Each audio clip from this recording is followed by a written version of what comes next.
The morning began like every other until a sharp envelope appeared on my front door marked HOA violation notice. Inside lay a lengthy catalog of penalties: improper fencing, unauthorized security equipment, and even hostile landscaping. It was complete garbage. My fence met county regulations, my cameras were perfectly legal, and since when was cutting my grass in straight lines against the law? Before we continue, drop a comment telling me which country you're watching from, and please subscribe my channel. Let's see how wide this story spreads.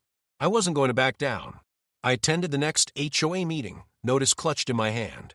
That's where I encountered Gregory Tate, the self-proclaimed inspector. He paraded around in khakis with a clipboard like he was some government official. He adored hearing himself talk, constantly reminding me, "You'll face fines until you learn proper compliance." The penalties weren't minor either. $250 here, $500 there. Then came the warning: continue this behavior, and we'll proceed to confiscate assets. He announced it loudly enough for everyone to hear, as though embarrassing me would force me to surrender. But what Gregory didn't realize was that I wasn't just any homeowner. I served in internal affairs. My daily work involved investigating fraud, corruption, and fake officials who misuse their power. And this guy checked every box. The deeper I dug, the uglier it became. The HOA rules didn't grant him authority to inspect anything without proper warning. The supposed violation codes he referenced didn't exist anywhere in county files. And here's the kicker: Gregory wasn't even a certified inspector. He was simply a board member with a badge he'd ordered from the internet. I began recording every false notice, every intimidation. I installed cameras to capture him when he re-examined my property without authorization. As expected, within days, he returned, taking photographs over my fence, scribbling on his clipboard like he was constructing a case. I remained composed even when he posted another penalty on my door for non-standard garden rocks. But internally, the snare was already prepared. I'd contacted the sheriff's department, presented the evidence, and verified what I suspected. Gregory Tate was functioning far beyond legal boundaries. The next phase was letting him march straight into his own destruction, and I didn't need to wait long. One afternoon, I recorded him on camera trespassing in my backyard, photographing my storage shed. That was my signal. I reported it, then stepped outside calm as could be. HOA notices in one hand, badge in the other. "Gregory," I said, raising the documents, "you've just issued your final penalty."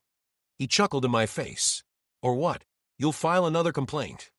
I revealed my badge from my jacket. Internal affairs. His grin wavered for the first time. He had no clue that within the hour he'd be wearing handcuffs. Gregory's smirk returned quickly, but it was weaker this time. "Nice badge," he said, attempting to dismiss it. "This is HOA matters. You don't intimidate me." He was mistaken. I'd already coordinated with the sheriff's department, updated them on his fake inspector act, and provided the evidence. But I wasn't going to reveal that just yet. I wanted him to dig his hole a bit deeper. "You see, Gregory," I said, lifting one of the violation notices, "this fine doesn't exist under county or state regulations. Neither does this one or this one." I let the documents fall to the ground at his feet. "So when you trespass on my property and try to enforce fictitious ordinances, that's fraud, and fraud under color of authority. That's a criminal charge." His expression hardened, but he pushed back. "I've got the entire board supporting me. You're outnumbered. Keep this up and we'll seize your house." I grinned. "Interesting thing about threats, Gregory. They sound much different when they're being recorded." I gestured to my security camera positioned above us. Its red lights stared back at him like an eye he couldn't shut. The next decision was his, and he chose poorly. He actually attempted to hand me another violation notice right there. Non-compliant fence color. The paper still reeked of fresh ink. That was it. That was my grounds for action. I pulled out my phone and dialed Deputy Ruiz, the contact I had standing by. "He's here trespassing again. Fake citations in hand." It didn't take long. Within 10 minutes, a county patrol car pulled up. Gregory puffed out his chest, attempting to appear official. Clipboard pressed tight like it was armor. "Officer," he said hurriedly, "this man is violating HOA regulations. I'm enforcing the community rules." Deputy Ruiz stepped out, steady as a rock. "Sir, may I see your inspector's certification?" Gregory went rigid. His eyes shifted to me, then back to the deputy. "I don't require one. I'm HOA approved." "That's not how this works," Ruiz responded. "Step over here." I crossed. my arms watching him squirm. His words spilled out faster, less sure.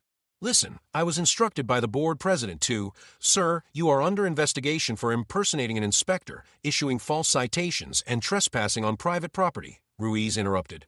Put your hands behind your back. The click of handcuffs was crisp and final. Neighbors peered out, murmuring as Gregory was escorted to the patrol car. For months, he'd paraded around like the ruler of the street. Now, he couldn't even look them in the eye. But this was just the start, because the investigation wasn't going to end with Gregory. The evidence was about to point directly back to the HOA board itself. If you're loving this HOA story so far, hit like and subscribe because the story is only getting more intense. The neighborhood was forever changed after Gregory's arrest. The sheriff's patrol car hadn't even turned the corner before the rumors spread like lightning. People who used to look away when I walked by now crossed the street to congratulate me. They'd been suffering under the same oppression, just too scared to voice it. Gregory's downfall opened the floodgates, and internal affairs doesn't halt at the first arrest. We follow every lead. I submitted my official report that evening, including every piece of evidence I'd gathered. False fines, video of Gregory trespassing, and the audio from my cameras that captured his threats verbatim. I sent it to both the county prosecutor and my supervisors. By dawn, it was approved. Detectives seized Gregory's phone. The messages they discovered revealed the complete story. He wasn't working alone. He was following direct orders from the HOA board. The president, the treasurer, and 2 other officials were all involved. Their texts were damning. Make it unbearable for him until he moves. Pile on violations until he breaks. If he fights back, we'll put a lien on his house. And even worse, they confessed to coordinating property damage enforcement.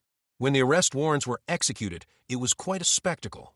Sheriff's deputies arrived in numbers, knocking on the doors of the very people who once wielded clipboards over our heads. The president tried to talk her way out of it, claiming she had legal protection as an HOA official. That got her handcuffs faster than Gregory had received. Charges accumulated: conspiracy to commit fraud, impersonating a public official, harassment, and attempted extortion. Gregory faced additional charges for criminal trespassing and document falsification. The board president, treasurer, and their accomplices were each hit with felony charges. Neighbors who'd been silent victims came forward to testify. One senior couple revealed they'd been fined $200 for feeding stray cats when all they did was leave water for birds. Another family displayed photos of their fence literally demolished after a bogus violation. The abuse was widespread, deliberate, and vicious. The civil lawsuit moved swiftly. My lawyer filed for harassment and intimidation, false citations and abuse of power, emotional distress, punitive damages, and recovery of legal expenses. The court determined the HOA's enforcement operation to be a deliberate abuse of authority designed to intimidate homeowners and force payments. The judge granted a substantial monetary award in my favor, plus complete coverage of legal costs. The inspectors' licenses were canceled. The HOA's insurance company paid the settlement, and the board was required to implement strict monitoring procedures. The victory didn't just compensate me.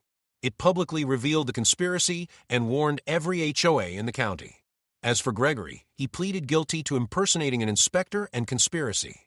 He received probation, community service, and a criminal record that would haunt him forever. The president and treasurer weren't as fortunate. Both served brief jail terms before being banned from any HOA involvement permanently. The day following the verdict, I stood in my driveway, hands on my hips, surveying the neighborhood that once attempted to drive me away. My Porsche sparkled in the sunlight, parked precisely where it belonged. Neighbors waved. Children played. Tranquility had finally been restored. They assumed I was just another homeowner they could intimidate into compliance. They didn't realize I was internal affairs. And I don't just defend. I dismantle corruption piece by piece. They dispatched their inspector to target me. He departed in handcuffs, and their entire HOA kingdom crumbled right behind him.